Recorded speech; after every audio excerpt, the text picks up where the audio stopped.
Hey, how you doing? This is Adam Post, publisher of more than 1,000 comic books and marketing expert covering the ESG scam getting ruined after investors demand their money back. It always ultimately comes down to money. Let's get into the story. Before we do, please be sure you are subscribed to the channel. Click the bell for notifications. Give me a thumbs up. I really appreciate you guys. It's not just Victoria's Secret going back to basics and going back to what works. Like a wise man once said, you can get with this or you can get with that. When it comes to finance, people are getting back to trying to make some money. This is coming from Bloomberg. Bloomberg, owned by Michael Bloomberg, super lefty, pushes all this kind of stuff, has a major article come out. The tyranny of ESG has run its course. This was also run in Washington Post today. The idea of ESG has been changing since the day it was just a twinkle in a marketer's eye. Now it's heading into its inevitable endgame, which means it's getting phased out. These plans were set up to exploit investors and push agendas through corporations. Everyone was told these would be great. They're going to be long-term successful investments. They're even going to work short-term. And for a little while, some of them did work. They're not working anymore. And people are getting out, and they're not just wanting their money back, they're taking their money back. In 2021, almost 2/3 of respondents said they considered environmental, social, and governance factors when investing. In 2022, that number was 60%. That's down. And this year, it's 53%. That's collapsing, according to the annual ESG Attitude Survey from the Association of Investment Companies. Asked why they were over with ESG, the top reason given was that performance was more important than their ESG goals. Next up, greenwashing. Now, what is greenwashing? Greenwashing is the act of making false or misleading statements about the environmental benefits of a product or practice. So some of these programs that they even sold as ESG weren't even ESG to begin with. So when we say ESG scam, we mean ESG scam. All they did was add sustainability or ESG kinds of words to the ends of the names of the program, sometimes in the beginning of the name of the program. They charged more money to a lot of their investors for investing in it, so they would make a larger commission, and they just completely took people's money. In 2021, only 48% of investors said they were, quote, not convinced by ESG claims from funds. And when you say only, that's about half, saying they just don't even believe that ESG funds are legitimate. That number is now up to 63%. The same investors look like they're putting their money where their mouths are. The more recent data from the Investment Association showed a third month of outflows from the responsible investments category. That's responsible, supposedly ESG, a record of $547 million taken out in August. You can always check with your investment advisor, your company, whoever's handling your pension if you have a pension, and let them know you don't want to have anything to do with ESG investments. Anyone in doubt about the market's attitude towards ESG investing today need only look at the share price of Impact's Asset Management Group, PLC. It rose 33 times from late 2015 to late 2021. And it's down now 70% since. That's a crash. The exodus in investments makes complete sense. That's partly about performance. It's a lot easier to feel pro ESG when it's making you a big pile of money, as it was 3 years ago. It's harder when you're underperforming and not getting a good return on investment, and when the stuff you were told is absolutely not okay to touch with a barge pole. The kinds of investments you should not even consider are doing just fine. Note that the Standard & Poor's Global Clean Energy Index is down 30% year to date and 12% over 3 years. Low interest rates don't suit the kind of long duration companies that make up this sort of an index. Meanwhile, the Standard & Poor's 500 energy gauge is flat year to date, so at least it's not down, but up 43% over the last 3 years.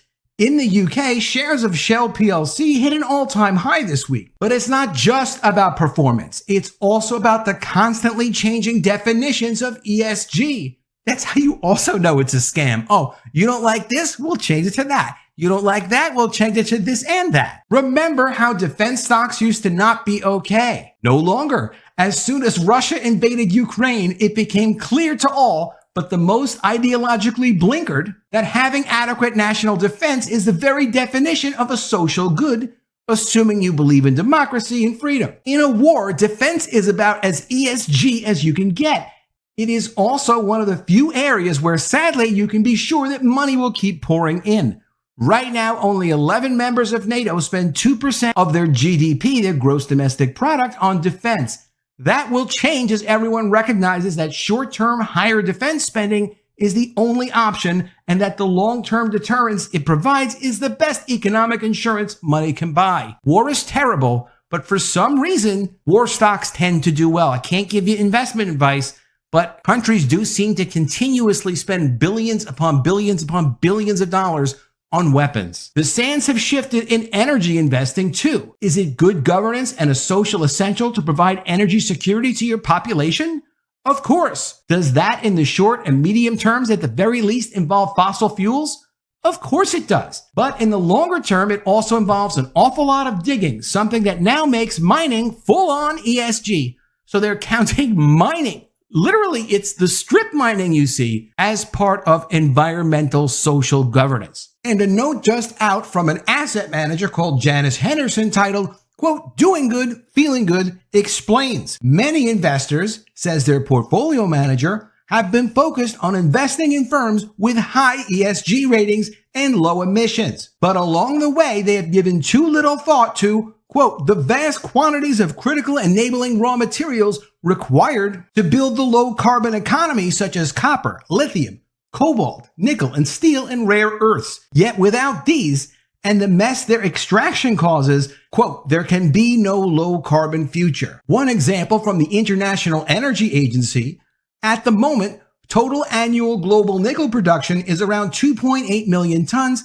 By 2040, the electric vehicle and battery storage sector alone will require 3.3 million tons. Green is grubby. Time to accept that and consider that perhaps these unpleasant sounding industries, with their massive diesel machines, low levels of diversity, and disruptive use of resources such as water, are actually, quote, "doing good" by enabling a low carbon future. Things need to get dirtier to have any hope of ever getting cleaner. Unless, of course, you use nuclear, which is a whole other conversation about effective clean energy. You can take this pragmatic approach to ESG as far as you like.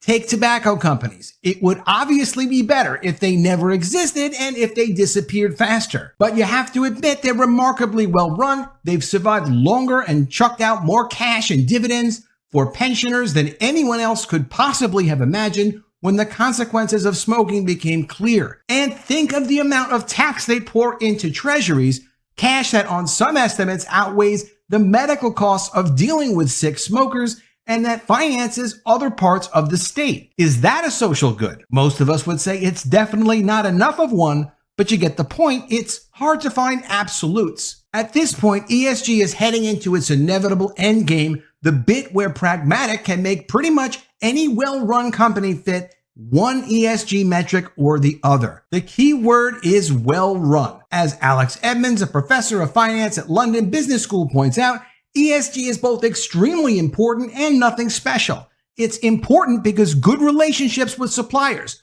customers, employees, and communities are vital for the long-term success of a company, and nothing special because that is not exactly new news. Take out the tick box woke element that fund management marketers have added over the last decade, and we're back to understanding that good companies have always thought about this stuff, just without the relentless greenwashing and grandstanding and ridiculous virtue signaling. From Daily Caller, CEO of ESG Titan told key regulator to soften pending emissions disclosure rules. Of course, this is the famous Larry Fink, the guy who was pushing ESG by threatening companies with the money he controls through his company's pension funds. But now we see him saying, hey, look, regulators, go easy on those emissions rules. Because look, yeah, it's for the environment, but we don't want to make it too difficult for these companies. BlackRock CEO Larry Fink reportedly advised Security and Exchange Commission Chairman Gary Gensler to tone down the strength of pending emissions disclosure rules, according to Fox Business. Bink's reported suggestion refers to the SEC's forthcoming final rules for public companies to disclose the direct and indirect carbon emissions attributable to their operations, known as Scope 1, 2, and 3 emissions. BlackRock is a leading firm in the environmental, social, and corporate governance investing movement, though they're closing a lot of their funds,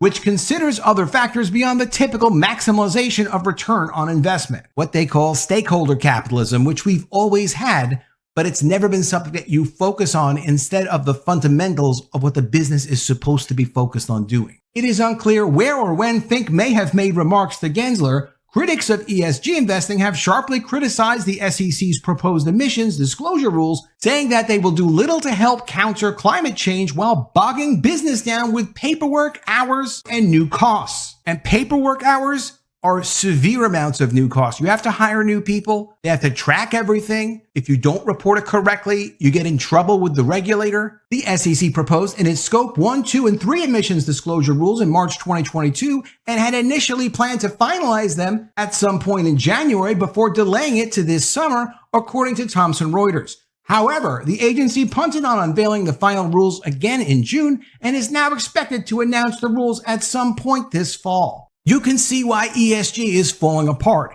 It doesn't actually mean anything, and they keep changing what it means as they get caught in one place or another. Also, investors don't even believe them that what they say is ESG is actually ESG. And investors are smart. You can fool them for just so long because they assume, of course, you wouldn't lie to them, but they did. But now the scam is up. People are pulling their money out, and companies are forced to get back to business. Let me know what you think of all this in the comments below. Always love to see your ideas. Please be sure you are subscribed to the channel. Click the bell for notifications, give me a thumbs up, and I'll see you again soon with another video. And if I don't see you, I will miss you.